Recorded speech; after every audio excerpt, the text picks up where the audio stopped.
Bonjour à tous, moi c'est Fabien, bienvenue sur ma chaîne YouTube. Aujourd'hui on se retrouve pour une vidéo que je vais consacrer aux impressions que j'ai eues avec la nouvelle chaussure de chez ASICS, la Metaracer, que je porte maintenant depuis 6 mois. Cette fameuse chaussure qui est équipée d'une semelle en fibre de carbone et qui est censée améliorer la performance de l'athlète. Alors cette chaussure, on va la présenter un peu déjà. La couleur, c'est une couleur très vive, hein, tout le monde verra que vous la portez. Tokyo, pourquoi Tokyo? Parce qu'ils ont voulu la sortir à l'occasion des Jeux Olympiques qui n'ont pas eu lieu. La première impression, c'est qu'elle est très légère. En fait, elle fait 200 grammes par rapport aux autres baskets classiques qui en font 325, c'est bluffant. Première chose que je vois également, c'est que la semelle est vraiment simple. Et donc on pourrait se dire il n'y a pas de mousse, pas de gel apparent, il n'y aurait pas beaucoup d'amorti, mais c'est dedans que se cache la semelle en fibre de carbone. Pour être aussi légère, elle est vraiment dépouillée.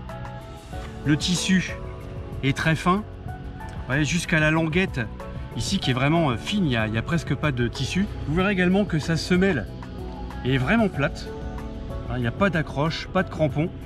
Et donc on pourrait se dire qu'on va glisser, c'est ce que je craignais moi avant de la mettre au pied. Alors maintenant que je l'ai au pied, je vais vous dire tout de suite ce que je ressens. J'ai pris un petit accessoire pour vous faire comprendre un peu la sensation qu'on a sur la plante du pied.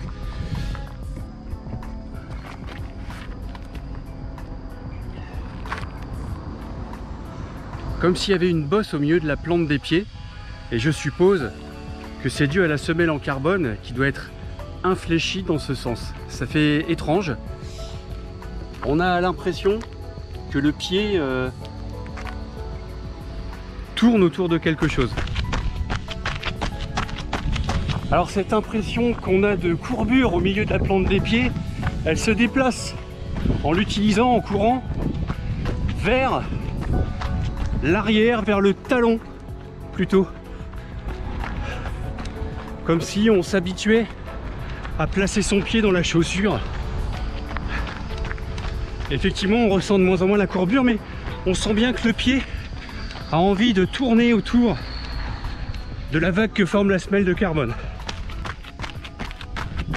Donc attention à ceux qui sont un petit peu fragiles de la cheville, un peu comme moi, à vous habituer à la chaussure et à vous entraîner avec avant de l'utiliser sur des entraînements sérieux ou des compétitions pour éviter la blessure, d'autant que pour l'avoir essayé sur des chemins un peu caillouteux, un peu accidentés, à chaque fois qu'on pose la semelle qui, souvenez-vous, est plutôt plate, on ressent chaque détail du terrain et ça accentue à chaque pose sur une aspérité cette impression que la cheville est pas très stable.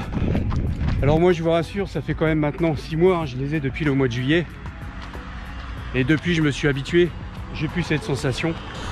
Alors nous voilà passés sur le macadam pour essayer la chaussure. Là elle est vraiment sur son terrain de prédilection.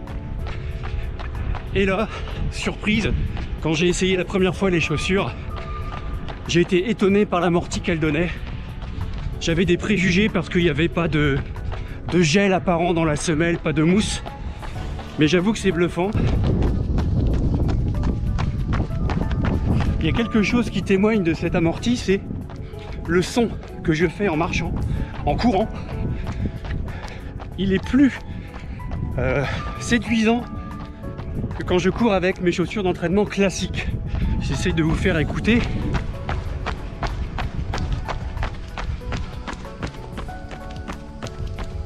Une autre impression quand on court, c'est ce sentiment de légèreté. J'ai l'impression d'avoir en rien au pied. Et ben 100 grammes sur 10 km, 20 km, 100 grammes en moins sur chaque foulée, ça peut compter dans l'économie d'énergie. Bon, maintenant que je suis chaud,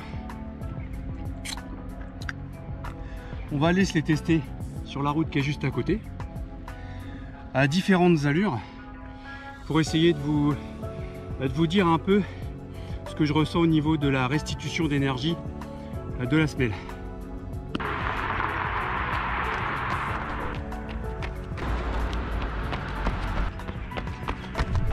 On va rentrer au stand pour boire un coup.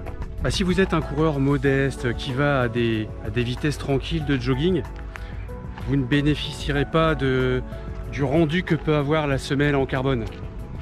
Par contre, quand on commence à dépasser une certaine allure, alors pour moi ça représente 13, 13,5, 14, 15 jusqu'à 16, là franchement, la semelle en carbone commence à faire son travail.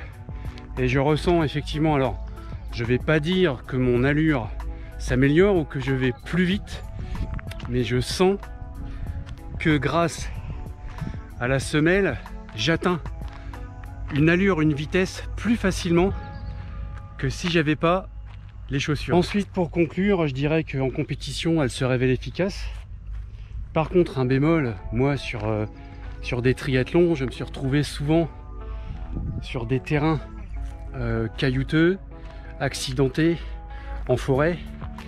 Et autant sur la partie macadam, je me suis éclaté, que sur la partie accidentée, c'était pas tellement marrant avec ces chaussures là. Donc la Métaracer, c'est à utiliser sur des terrains lisses, plats. C'est là que vous aurez le meilleur rendement.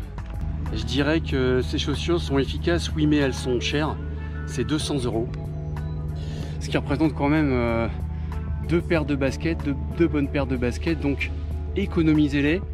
Moi je vous conseille, et c'est ce que je fais, de les sortir simplement pour certaines occasions, c'est-à-dire les entraînements, vous allez faire de l'intensité des 1000 mètres, des 400 mètres, à une certaine allure, à une certaine vitesse, vous aurez un effet d'entraînement meilleur, vous serez plus satisfait des vitesses que vous allez atteindre. Et pour les grandes occasions, genre les compétitions. Voilà, pour ce qui est des sorties longues et des entraînements classiques sans objectif particulier, continuez d'utiliser une paire de running classique. Au moins, vous garderez celle-là intacte. Voilà, ce sera tout. J'espère que cette vidéo vous aura permis d'avoir quelques éclaircissements avec mes impressions et puis de vous faire une idée si vous allez passer à l'acte ou pas. Voilà, je vous dis à bientôt et rendez-vous dans une autre vidéo pour un autre tuto. Ciao!